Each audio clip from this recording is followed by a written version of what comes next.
Assalamu alaikum, I'm Manal from Morocco and you're watching Moroccistani Reactions. In today's video I react to the part 3 of Nadir Ali's podcast with Dr. Zakir Naik. So आइए देखते हैं, let's start the video. 1, 2, 3. तो पाकिस्तान 1990 में सबसे पहली बार आया। उसके बाद आने के बाद इतनी इंक्वायरी हुई मेरी, क्यों गए थे, क्या कुछ हम तो कुछ जानता भी नहीं था मुझे। अच्छा, पाकिस्तान के क्यों गए, किससे मिले, क्यों मिले, अल्हम्दुलिल्लाह कोई प्रॉब्लम हुआ नहीं। तो जब दावती मैदान में मैं उतरा तो बट नेचुरल, बिकॉज मैं इंडिया में रहता था, मैं अगर पाकिस्तान फिर से विजिट करूं तो मुझे बहुत मुश्किल हो जाती थी, बहुत से मुश्किलात आते थे गवर्नमेंट की तरफ से। एलिगेशन, ऐसे एलिगेशन जितने मुसलमान एक बार मशहूर हो जाता है, लोग कबूल करने लगते हैं, तो इंडियन गवर्नमेंट पीछे पड़ जाती है पॉसिबिलिटी। तो इनविटेशन मुझे सबसे ज़्यादा दुनिया में, अगर मैं 2016 को मैं छोड़ा, मैंने हिजरत की इंडिया से मलेशिया, तकरीबन उस वक्त 5000 इन्विटेशन थे दुनिया भर से आने के लिए, जो मैं एक्सेप्ट नहीं किया था। एक्सेप्ट किया अलग बात है, पेंडिंग। उसमें से तकरीबन 500 सिर्फ पाकिस्तान से, 500। और उस टाइम जो इन्विटेशन होता था बट नेचुरल तकरीर के लिए मैं जो आते थे, लेकिन मैं बोला अभी आना तो मुश्किल है, इंशाल्लाह टेलीविजन के थ्रू जाएंगे। तो टेलीविजन शुरू हो गया था। डॉक्टर साहब, हमने आपके हज़ारों लेक्चर्स देखे हैं जिसमें आपने सबको लाजवाब कर दिया, हर सवाल का जवाब दिया। The brother ask a very good question और जवाब धड़ाधड़। कभी ऐसा कोई सवाल, कोई ऐसा टफ क्वेश्चन या कोई ऐसा टफ अपोनेंट जो आप भी सोचने पे मजबूर हो गए हो कि यार इस बात का क्या जवाब है, और आपने किसी से मशवरे लिए हो या अल्लाह ने फिर डाल दिया हो लेकिन बहुत टफ लगा हो, वो मोमेंट ज़रा शेयर करें। मैं, आपका ये क्वेश्चन टफ क्वेश्चन है। अच्छा, ये टफ है। इसके लिए हाँ, ऐसे कई बार, एक बार नहीं कई बार ऐसे हुए कई बार ऐसा हुआ कि जब मैं पब्लिक स्टेज पे मैं सवाल जवाब हैंडल कर रहा हूँ और कोई क्वेश्चन आता है और मुझे जवाब पता नहीं पता।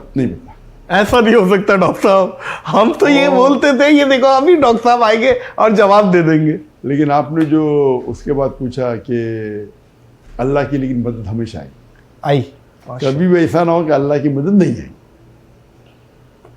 इल्म तो कोई भी इंसान नहीं कह सकता मुझे सारा इल्म है, सही, और मैं तो कह नहीं सकता हूँ। तो ऐसे कई सवालात है। कुछ सवाल ऐसे कि सवाल उसने मुझे आज पूछा और कल ही मैंने जवाब पढ़ा उसका, कल शाम को पढ़ा सवाल, आज पूछता है ये तो अल्लाह की तरफ से। अगर ये मुझे कल पूछ लेता था येस्टरडे तो मैं जवाब नहीं दे पाता था। अच्छा। तो मुझे हैरत है कि मैं कल ही पढ़ा और आज कितने सवाल पूछा, तो अल्लाह की तरफ से। अगर 2 दिन पहले पूछता तो मुझे नहीं पता होता। तो कौन सा कोई ऐसी टफ एक सवाल है, कई सवाल है। एक सवाल का मैं आपको एग्जाम्पल देता हूँ। हाँ। एक सवाल है जो एक शख्स, उसका नाम है राहुल, जो दुबई के अंदर, जब मैं एक मेरी ऑडियंस जो बम्बई की ऑडियंस है अल्हम्दुलिल्लाह, क्योंकि उसमें कई गैर मुस्लिम होते थे और कई दीगर मज़ाहिब के लोग होते थे और इंटेलेक्चुअल होते थे, तो जो क्वेश्चंस बॉम्बे से आते वो सबसे मुश्किल टफ होते थे और सबसे जवाब जो निकलते थे अच्छे निकलते थे। टफ होता है क्वेश्चन तो और सोचने पड़ता है और जो अच्छे निकलते। तो मेरे हिसाब से Bombay was the best audience. Number 2 is Dubai. Dubai के अंदर भी माशाल्लाह मजमा 10,000, 15,000, 20,000, 30,000 होता था। और वहाँ एक एडवांटेज था जो बॉम्बे में नहीं था, वहाँ डिफरेंट नेशनल के लोग आते थे। बॉम्बे में भी आते थे लेकिन बहुत कम इन परसेंटेज वाइज आते थे, अमेरिकन भी, यूरोपियन भी, आप देखेंगे कसर में।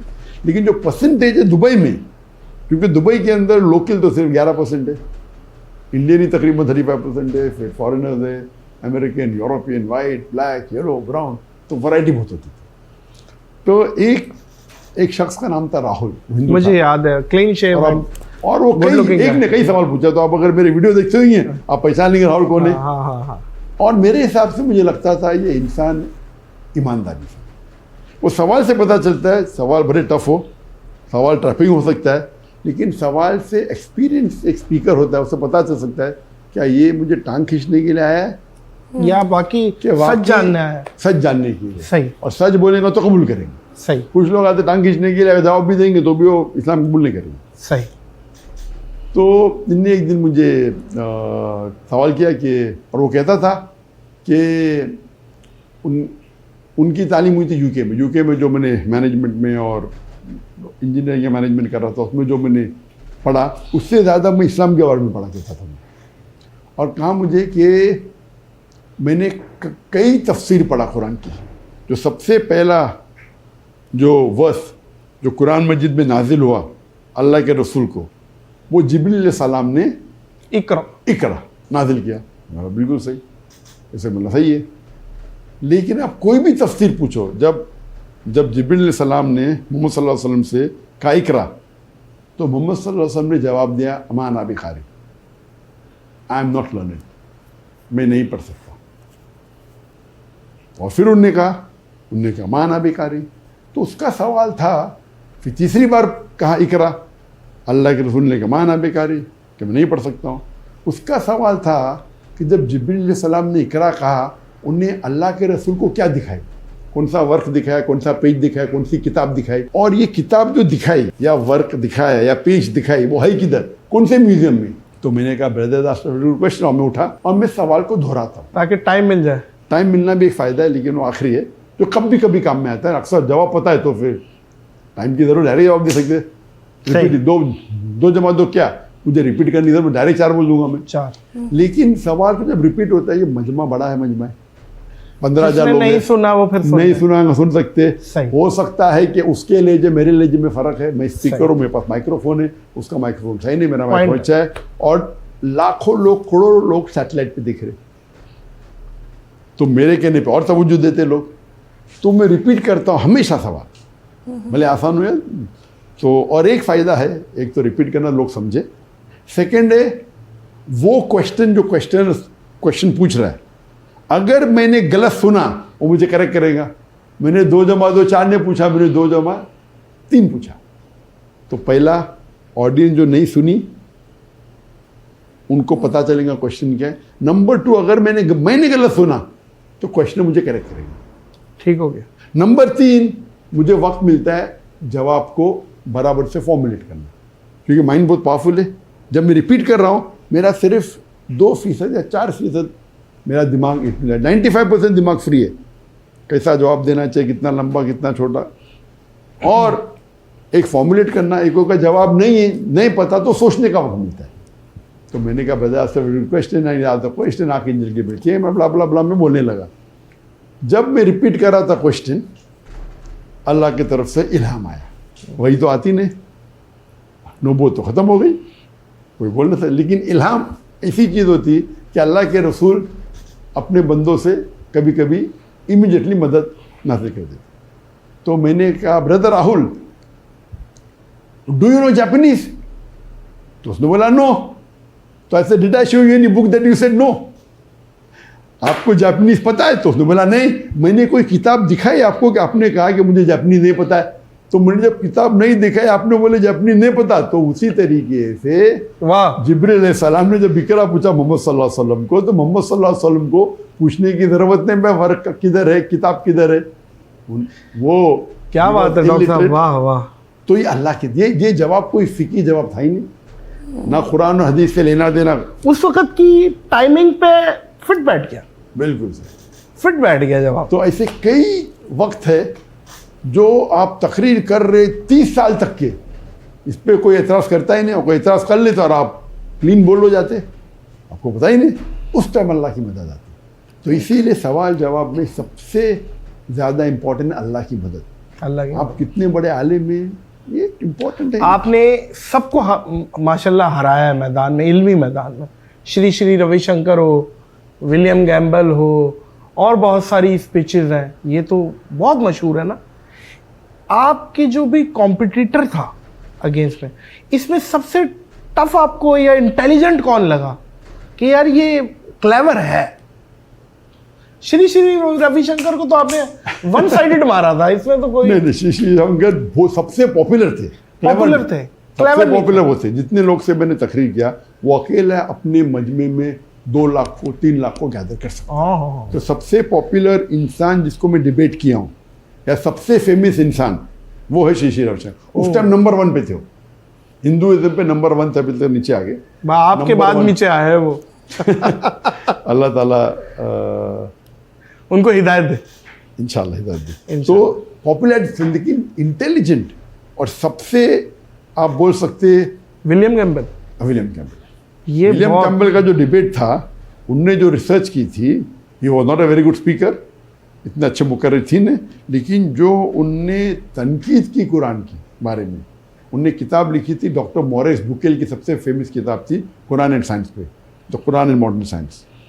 उसका जवाब उनने लिखा the Quran and Bible in the light of science. और इस किताब में बाइबल को डिफेंड करने के अलावा उनने तकरीबन 38 साइंटिफिक एरर्स निकाले कुरान में, 38। और ये किताब बहुत मशहूर थी अमेरिका में, कनाडा में और वेस्टर्न कंट्री में।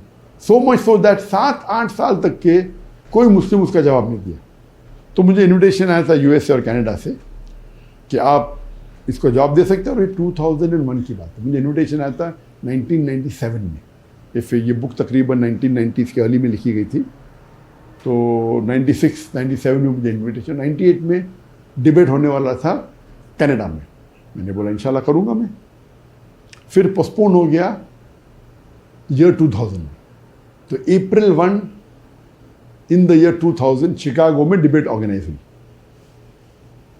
और उस वक्त ये किताब गैर मुस्लिम क्रिश्चियन इस्तेमाल करते थे मुसलमानों के साथ इन यूनिवर्सिटी। ये किताब पढ़ो, हमारे कुरान में इतने साइंटिफिक एरर्स है, scientific errors, how can be the word of God. इतने साइंटिफिक एरर्स है, खता है साइंस के बारे में, तो ये अल्लाह का कलाम तो हो ही नहीं सकता है। और मुसलमान जवाब दे नहीं सकते। अब इसके बारे में मैं इंसिडेंस कहूँगा आपको। एक बार मैं गया था सऊदी अरेबिया, तो वहाँ एक रियाद में एक सऊदी डॉक्टर मुझे मिला। बोला मैं आपको मिलने के लिए तरस रहा था। बोला मेरा मिजाज ऐसा है कि मैं दीदात का फ़ैन था, लेकिन कभी भी शेख दीदात के वीडियो डिबेट एक साथ में देख ही नहीं पाता था। मैं आधे घंटे से ज़्यादा देख ही नहीं सकता। तो अगर दीदात का डिबेट होगा 3 घंटे का, तो मैं 6 किश्तों में देखता हूँ, 6 पार्ट में। अगर 2 घंटे का डिबेट है तो 4 किश्तों में देखता हूँ। एक बार मैं मेरे दोस्त के वहाँ लंच के लिए गया और उसने प्ले किया आप विलियम कैम्पबेल का डिबेट। तो पहले हाफ एन आवर में विलियम कैम्पबेल बात कर रहे थे कुरान के खिलाफ, इतने मिस्टेक्स निकाले कुरान में, और वो डॉक्टर था।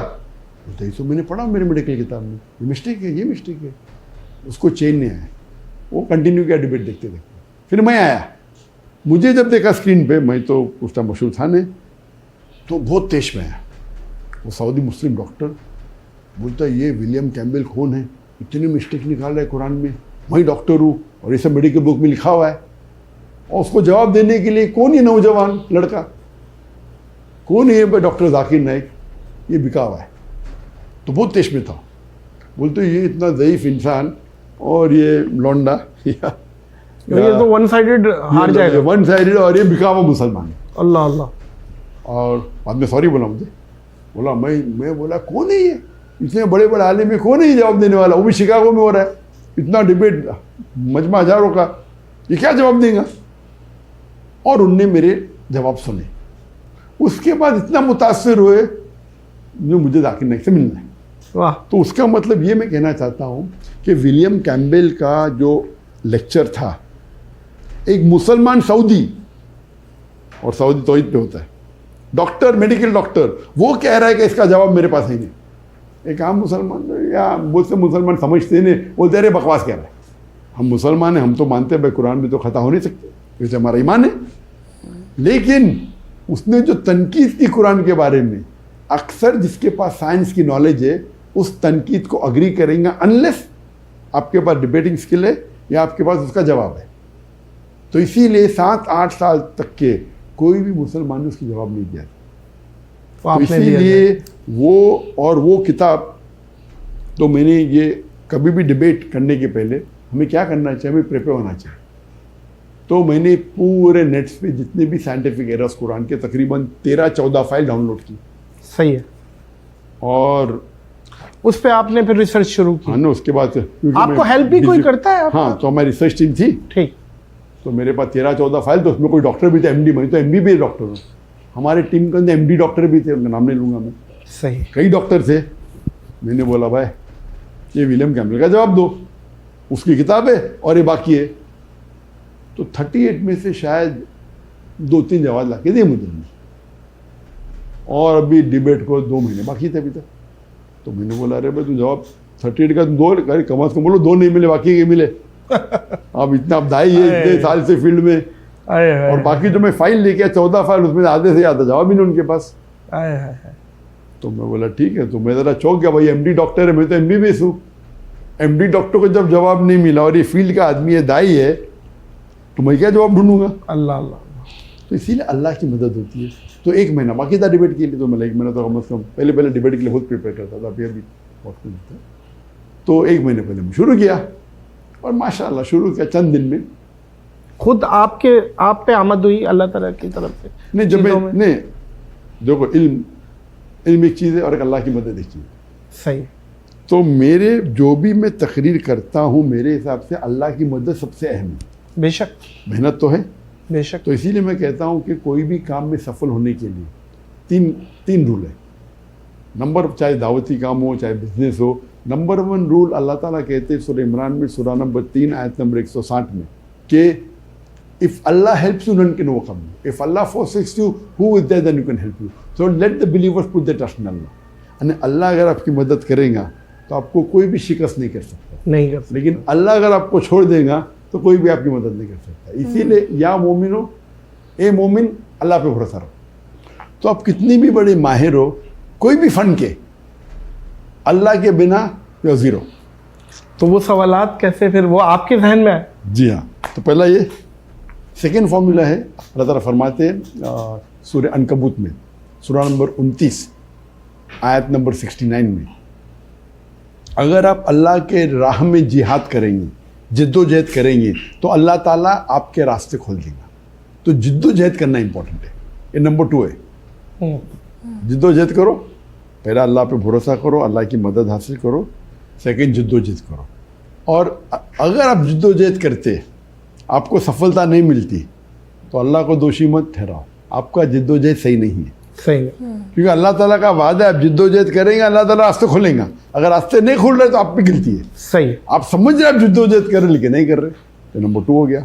नंबर 3 सूरह नहल, सूरह नंबर 16 आयत नंबर 43, और सूरह अंबिया सूरह नंबर 21 आयत नंबर 7 में अल्लाह ताला फरमाते फसअलू अहल ज़िक्री इन कुंतुम ला तालमून। अगर आप नहीं जानते उससे पूछो जो वो फ़न का माहिर है, अहले ज़िक्र से। तो अगर आप साइंस के बारे में जानना चाहते हैं साइंटिस्ट को पूछो, फ़िक़्ह के बारे में जानना चाहते हो फ़क़ीह को पूछो। तो आस्क एन एक्सपर्ट, चाहे वो एक्सपर्ट नॉन मुस्लिम हो। तो नंबर 1 अल्लाह की मदद। अल्लाह की मदद हासिल करने के लिए आपको जो भी अल्लाह के अहकामात है कुरान में उसमें करना चाहिए, उसके बाद जिद्दोजहद करना चाहिए, उसके बाद एक्सपर्ट को पूछना चाहिए। तो जब मैंने ये क्वेश्चंस पढ़ा और तहकीक करने लगा तो अल्हम्दुलिल्लाह चंद दिनों में मुझे जवाब मिल गया। लेकिन फिर वो जो 14 फाइल मैंने डाउनलोड किया था, क्योंकि मुझे तो टॉपिक है Quran and the Bible in the light of science. Topic is not William Campbell's book. अगर विलियम कैम्बल की बुक की टॉपिक होती थी तो ख़त्म, मैंने पूरी बुक पढ़ लिया, उसका जवाब है, तो प्रॉब्लम ही नहीं। वो कुछ भी पूछ सकता है, वो नई चीज़ लेके आ सकता है इंटरनेट से। और आज की तारीख में जब से इंटरनेट शुरू हुआ 1990s के एंडिंग के बाद, इस्लाम को अटैक करना बहुत आसान हो गया। आप जाओ कोई भी वेबसाइट के ऊपर, एंटी इस्लाम की वेबसाइट पे डाउनलोड करो, आपको सैकड़ों अटैक्स मिलेंगे। चाहे कुरान के अंदर अरबी गलतियाँ निकालेंगे, है तो नहीं अल्हम्दुलिल्लाह, साइंटिफिक गलतियाँ निकलेंगी, कॉन्ट्रडिक्शन दिखेंगे। अगर आपको डिबेटिंग का फंड नहीं है तो आप जवाब ही नहीं दे पाएंगे। आप बहुत बड़े आलिम होंगे लेकिन डिबेटिंग अलग फन है। सही है, एग्री। तो डिबेटिंग के लिए इल्म की ज़रूरी है, लेकिन more important is that you should know how to have debating skills. तो जहाँ तक ये विलियम कैम्बल की किताब का सवाल था, वो तो अल्हम्दुलिल्लाह 4-5 दिन में प्रॉब्लम सॉल्व हो गया। लेकिन वो जो 14 फाइल डाउनलोड किया था मैंने अटैकिंग इस्लाम, उसके आंसर ढूंढने में तो वक्त लग गया। माशाअल्लाह विलियम कैम्बल ने अपने बुक के बाहर एक कदम रखा नहीं, वो समझा बुक उसकी अल्टीमेट थी। 8 साल तक कोई जवाब नहीं दिया, ये आके क्या जवाब देंगे। तो मेरा तो जवाब तो पूरा तैयार था। माशाअल्लाह।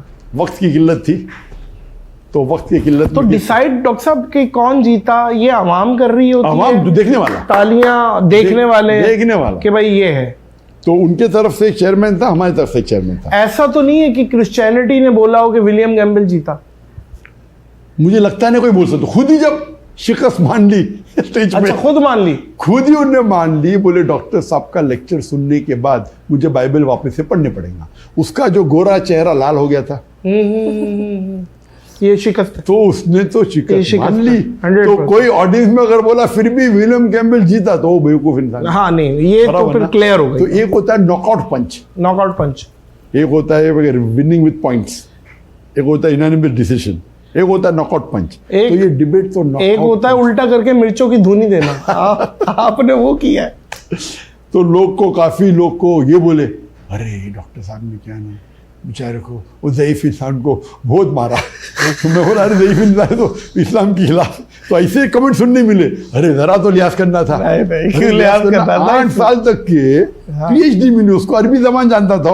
ओ आप समझे ना? जी जी। तो लेकिन वो देखेंगे आप चेहरा उसका, गोरा चेहरा एकदम, स्टार्टिंग में तो आ गया एकदम, मुंह लटक गया उसका, एकदम लाल हो गया। आप देखेंगे डिफरेंस ना, तो अल्हम्दुलिल्लाह अल्लाह। उसी तरीके से आप देखेंगे जब नॉनवेज डिबेट में इंडियन वेजिटेरियन कांग्रेस का प्रेसिडेंट जवेरी अच्छा, बोलता है I have to go, have an appointment. अरे डिबेट चल रहा है, प्लानिंग हो गई, तुमने मुझे चैलेंज किया, टाइमिंग फर्स्ट दे, अभी डिबेट खत्म ना, मुझे जाने का मेरा अपॉइंटमेंट है, अभी क्या हो सकता है इसका? वही भागना। तो ये तो एकदम डिबेट है, वो मुझे चैलेंज कर रहा है।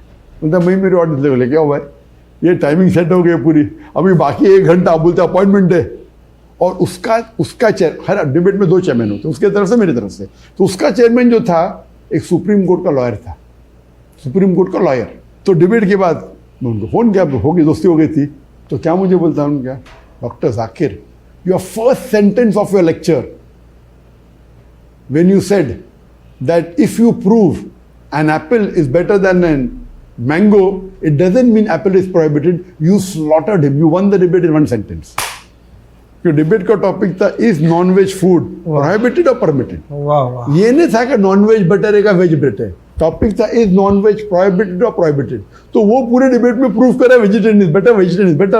और टॉपिक ये नहीं था विच इज बेटर, टॉपिक था is non veg prohibited for a human being. तो मैंने शुरू किया कि if you prove apple is better than a mango, that doesn't mean that mango is prohibited. तो वो लॉयर, उसका लॉयर, उसने कहा यही एक जुमला खत्म कर दिया। और मैंने बोला 1 sentence I one the debate.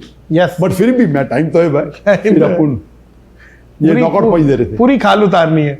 बहुत ही इंटरेस्टिंग पार्ट था पॉडकास्ट का, और इसमें नादिर अली ने पूछा है डॉक्टर जाकिर नाइक से कि आपसे जो सबसे मुश्किल सवालात पूछे गए हैं उनमें से कोई सवाल बता दे। तो उन्होंने एक राहुल शख्स का सवाल बताया है दुबई के मजमा में।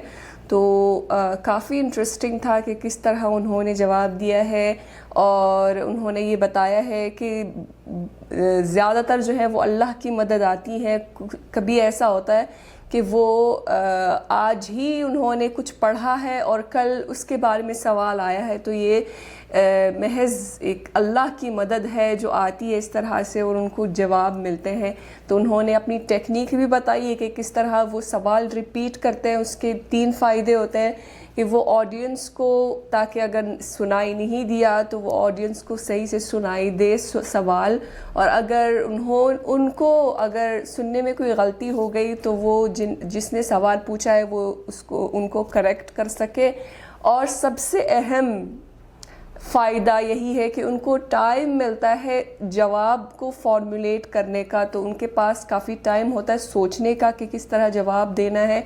एक जवाब को फॉर्मुलेट करने का टाइम मिलता है उनको। तो ये टेक्निक बहुत इंटरेस्टिंग उन्होंने टेक्निक बताई अपनी, जो वो अपने लेक्चर्स में यूज़ करते हैं सवालों का जवाब देने में। उसके अलावा उन्होंने विलियम कैम्पबेल के बारे में भी बताया है, जिन्होंने किताब लिखी थी, उसमें 38 errors, scientific errors in Quran के बारे में उन्होंने ये किताब लिखी है, जिसका जवाब कोई भी मुसलमान नहीं दे सका। 8 साल तक, 8.5 साल तक किसी ने जवाब नहीं दिया। तो उनको जब इनविटेशन मिली है डिबेट करने का तो उन्होंने एक्सेप्ट कर लिया।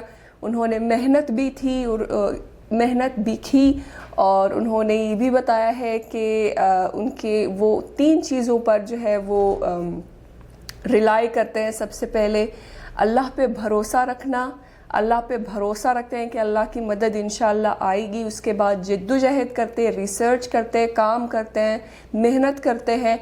और उसके बाद जो तीसरा रास्ता है वो है अहले ज़िक्र से पूछना, मतलब जो फ़न के माहिर है उनसे पूछना, उनसे इल्म हासिल करना, जिसकी मदद से आप जो है आपके पास सवालों के जवाब हो सकते हैं। तो उन्होंने ये पूरी मेहनत की है, तीनों चीज़ें उन्होंने अप्लाई किया है और वो डिबेट के लिए रेडी हो गए। तो किस तरह उन्होंने विलियम गैम्बल को हराया है डिबेट के अंदर, जो 8 साल तक कोई भी मुसलमान उनको नहीं हरा सके या उनके सवालों के जवाब नहीं दे सके। उनके जो गलतियाँ उन्होंने निकाली अपने किताब में, उसका जवाब कोई भी मुसलमान 8 साल तक नहीं दे सके। तो डॉक्टर जाकिर नाइक ने ये डिबेट भी जीत ली। सबसे इंटरेस्टिंग बात यही थी कि वो किस तरह जो है वो सोचते हैं, किस तरह उनकी टेक्निक होती है जवाब देने की, जो कि हम हैरान हो जाते हैं कि कैसे हर सवाल का जवाब होता है उनके पास और किस तरह वो फ़ौरन जवाब देते हैं। तो उन्होंने हमें समझाया है कि किस तरह उनकी टेक्निक होती है जवाब देने की और किस तरह वो ज़्यादातर जो जवाब मिलती है वो अल्लाह की मदद से मिलती है। ऐसा कई दफ़ा होता है कि वो आज कोई किताब पढ़ते हैं, कुछ पढ़ते हैं, तो उसके बारे में कल जो है उनको सवाल मिलता है तो उनके पास जवाब होता है। और ऐसा हो सकता था कि अगर उन्होंने वो किताब नहीं पढ़ी तो उनके पास जवाब ना होता, लेकिन ये अल्लाह के मदद की शक्ल में ये किताब सामने आते हैं जो वो पढ़ते हैं, तो उनके पास उन सवालों के जवाब आ जाते हैं। तो ये अल्लाह की मदद है जिसकी वजह से डॉक्टर जाकिर नाइक के पास अक्सर सवालों के जवाब उनके पास होते हैं तो अल्लाह की तरफ से हैं, क्योंकि ये अल्लाह के राह पे अल्लाह के लिए जिहाद करते हैं। ये इट्स अ काइंड ऑफ जिहाद जो वो इस्लाम की दावत करना और नॉन मुस्लिम्स के सवालों के जवाब देना ताकि वो इस्लाम कबूल करें, तो वो अल्लाह की राह में ये सब कर रहे हैं। तो अल्लाह की मदद तो आनी है। ये काफ़ी इंटरेस्टिंग पार्ट था। आई होप कि आप सबको पसंद आई होगी। मिलते हैं इंशाल्लाह नेक्स्ट वीडियो में। टिल देन अपना बहुत ख्याल रखिएगा। फ़ी अमानिल्लाह।